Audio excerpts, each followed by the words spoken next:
ଜୟ ଜଗନ୍ନାଥ ସାଙ୍ଗମାନେ। ଆଜି ଆମର ପାଳଙ୍ଗ ପୁରୀ ବନା ହେଉଛି। ପ୍ରଥମେ ଆମେ ପାଳଙ୍ଗ ଶାଗର ପେଷ୍ଟ ନେବା, ତାପରେ ସେଥିରେ ଆମେ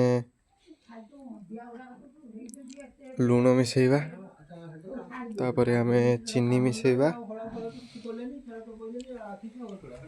ତାପରେ ତେଲ ଦେବା। ତେଲ ଦେଇ ସାରିଲା ପରେ ତାକୁ ଆମେ ଟିକେ ମିକ୍ସ କରିଦେବା।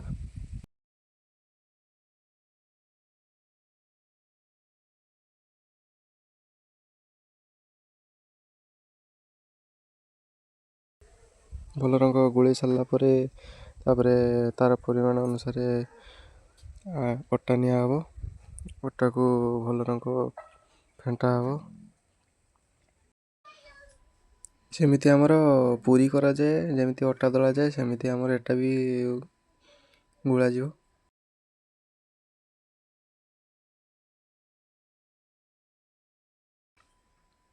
ତାପରେ ଆମର ପାଣି ଦେଇକି ଗୋଳା ହେବ, ପୁରା ନରମ ହେଲା ପର୍ଯ୍ୟନ୍ତ ଗୋଳା ହେବ।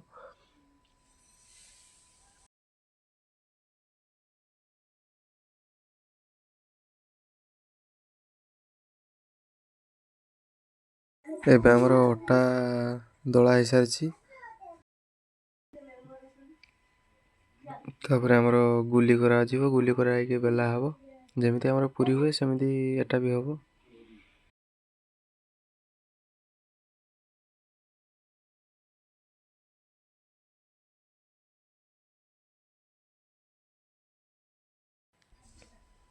ଏବେ ଆମର କଡ଼େଇରେ ତେଲ ଦିଆହେଲା। ତେଲ ଗରମ ହେଲା ପରେ ଆମର ପୁରୀ ପକା ହେବ। ଏବେ ତେଲ ଗରମ ହେଇସାରିଛି, ଏବେ ପୁରୀ ଛଣାଯିବ।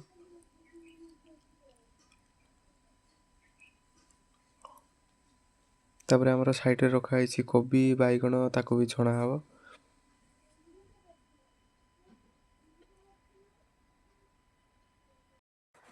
ଏବେ ଆମର ପ୍ରସ୍ତୁତ ହୋଇଯାଇଛି ପାଳଙ୍ଗ ପୁରୀ।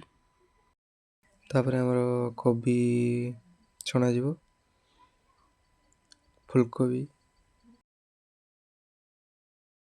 ଏବେ ଆମର ବାଇଗଣ ଛଣା ହେଉଛି।